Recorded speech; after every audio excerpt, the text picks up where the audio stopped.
नहीं करना होगा ना,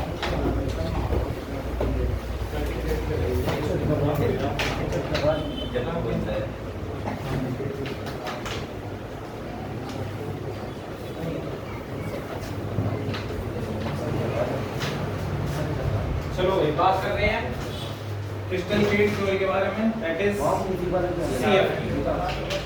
देखो सीएफटी में हमें पता था जनरली जो हमारे डी ब्लॉक के ऑर्बिटल होते हैं, यानी कि 5 ऑर्बिटल्स हैं, ठीक है, और शुरू में ये सारे ऑर्बिटल्स की जो एनर्जी है वो सेम रहती है।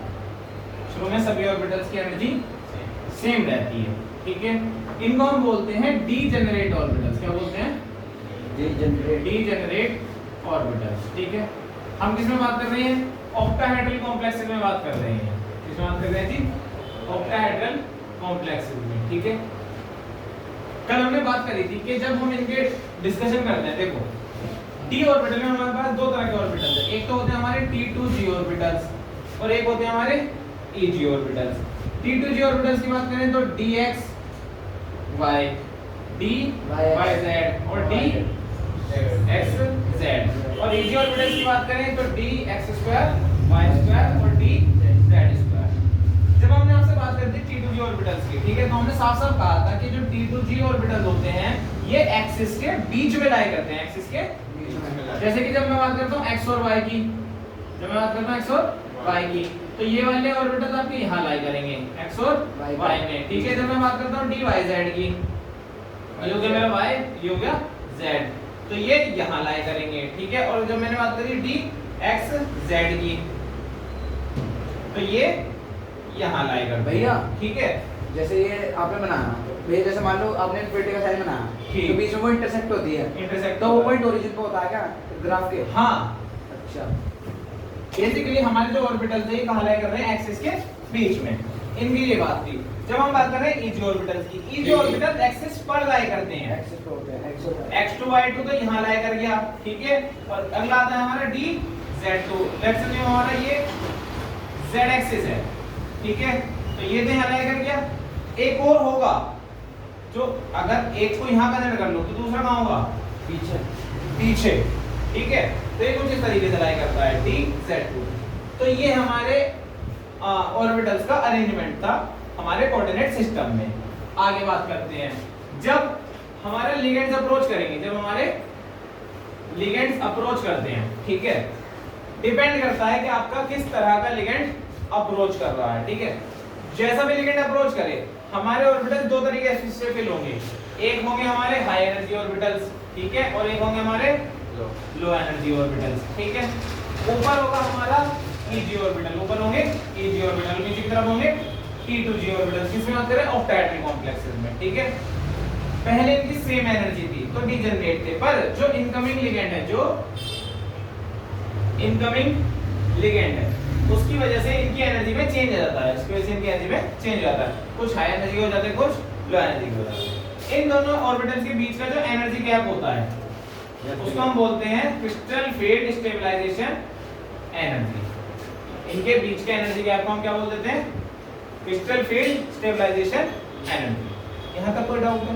सीधा सीधा का कॉन्सेप्ट बेटा। ऊपर वाला जो ऑर्बिटल होता है वो एनर्जी कैरी करता है प्लस 0.6 n की, और जो नीचे वाला होता है वो कैरी करता है माइनस 0.4 की।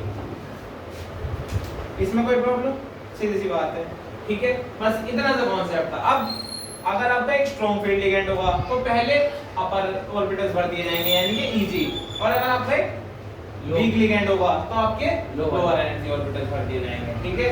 जैसे भी होगा उसके अकॉर्डिंग हम ऑर्बिटल्स भर देंगे, रूल्स अभी भी सेम ही रहेंगे। यहां तक कोई प्रॉब्लम है? बस यही हमारी क्रिस्टल फील्ड स्टेबलाइजेशन एनर्जी। अब जिसमें जितने इलेक्ट्रॉन चले जाएं, जैसे मान लो हमारे पास आ गया Cn, हमारे पास आ गया Cn, क्या है? एक स्ट्रॉन्ग लिगेंड है। दो आ गए, मान लो पहले दोनों कहां पे जाने वाले हैं? ऊपर आने वाले। तो इसमें कितने इलेक्ट्रॉन आ गए? 4 इलेक्ट्रॉन आ गए। 4 × 0.6 कितना आ जाएगा? 2.4। और नीचे वाले में कितना है? एक भी नहीं आए, तो 0.4 × 0 आंसर मिल गया। कोई प्रॉब्लम है इसमें? बस इतना सा कॉन्सेप्ट है। मैं एक बार और बोल दीजिए, एक बार और। शुरुआत में क्या होता है? सभी डी ऑर्बिटल्स की एनर्जी सेम रहती है, ऐसी सेम एनर्जी वाले ऑर्बिटल्स को हम बोलते हैं डीजेनरेट। क्या बोलते हैं? डीजेनरेट। जब कोई इनकमिंग लिगेंड होता है तो उसकी वजह से इन सेम एनर्जी वाले ऑर्बिटल्स की एनर्जीज में डिफरेंसेस आ जाते हैं, जिसकी वजह से ऑर्बिटल्स की डीजेनरेसी खत्म हो जाती है। ठीक है, हमारे ऑर्बिटल्स दो रीजन में बढ़ जाते हैं, ईजी ऑर्बिटल्स और T2G ऑर्बिटल। जो ईजी ऑर्बिटल्स होते हैं वो होते हैं dxy डिवाइडेड dzx। इजी तो ये वाले हैं, ये डबल हां, इजी तो ये वाले हैं। ये हमारे T2G ऑर्बिटल हो गए, और वो होते हैं हमारे easy orbital, that is dx2y2 और dz2। अरेंजमेंट मैंने आपको बताया, एक्सिस पर, ये तो एक्सिस के बीच में लाई करते हैं और वो एक्सिस पर लाई करते हैं। ठीक है, ये एक्सिस के बीच में लाई करते हैं, ये एक्सिस पर लाई करते हैं। हम ये क्यों जानते हैं? ताकि उनका अरेंजमेंट अगर हमसे पूछ ले जाए तो हम बता सकें। ठीक है, जब इनकमिंग लिगेंड आता है ऑर्बिटल रीडिस्ट्रीब्यूट हो जाता है। अब इनकमिंग लिगेंड के नेचर के ऊपर डिपेंड करता है कि पहले ईजी ऑर्बिटल्स फिल करे जाएंगे या T2G ऑर्बिटल्स फिल करे जाएंगे। EG orbitals higher energy orbitals होते हैं, T2G orbitals lower energy orbitals होते हैं। अगर हमारे पास एक स्ट्रॉन्ग इनकमिंग लिगेंड है तो पहले ईजी ऑर्बिटल्स फिल करे जाएंगे। ठीक है, और अगर वीक इनकमिंग लिगेंड है तो हमारे पहले T2G ऑर्बिटल्स फिल करे जाएंगे। उसके बाद इन दोनों ऑर्बिटल्स के बीच का, दोनों टाइप के ऑर्बिटल्स के बीच का जो एनर्जी गैप होता है उसको हम बोलते हैं crystal field stabilization energy. Crystal field stabilization energy. Splitting energy नहीं है ये, स्प्लिट तो वो हो गए ऑलरेडी। किसकी वजह से? इनकमिंग लिगेंड की वजह से। अब ये जो स्प्लिट हुए हैं, एक तो स्टेबलाइज तो करना पड़ेगा ना ताकि हमारा कंपाउंड पार्टिकल रहे। तो हां, तो वो कितनी एनर्जी लगेगी, वो किससे मिलती है हमें? क्रिस्टल फील्ड स्टेबलाइजेशन एनर्जी से। उसके लिए हमें फार्मूला मिलता है प्लस 0.6 n और नीचे T2G के लिए माइनस 0.4 n। इनको कंबाइन करके लिखेंगे क्या? हां, तो अगर फार्मूला अब तुमसे पूछे कि n क्या है, यहाँ पर n है आपका नंबर ऑफ इलेक्ट्रॉन। अब आपसे पूछ ले एक पर्टिकुलर कंपाउंड दिया कि जिसके ऑर्बिटल्स फिल कर दो और हमें बताओ कि यहाँ पर क्रिस्टल फील्ड स्टेबलाइजेशन एनर्जी कितनी है। तो बेटा कल फार्मूला लिखवाया था, crystal field stabilization energy is equal to minus 0.4 n plus 0.6 n। यही फार्मूला लिखवाया था कल, चेक कर लो एक बार जल्दी से भैया। तो ये जो 5 ऑर्बिटल हैं सेम एनर्जी के थे, यही होंगे यही स्प्लिट कर जाते हैं 2 और 3 में, इसीलिए तो हम बोलते हैं क्रिस्टल फील्ड स्टेबलाइजेशन स्प्लिटिंग। इसीलिए तो बोलते हैं क्रिस्टल फील्ड थ्योरी कि इनकमिंग फील्ड की वजह से हमारा जो क्रिस्टल है वो स्प्लिट कर जाता है। इनकमिंग लिगेंड्स की फील्ड की वजह से हमारा क्रिस्टल स्प्लिट कर जाता है। ठीक है, बस यही था हमारा octahedral complex crystal field theory. कोई डाउट है? बाकी इसकी जो थ्योरी है वो कल लिखवाई थी, बस की काम है। इस डायग्राम को ड्रॉ करो जल्दी से पूरा का पूरा, ये लिख लेना, वो लिख लेना फॉर्मूला।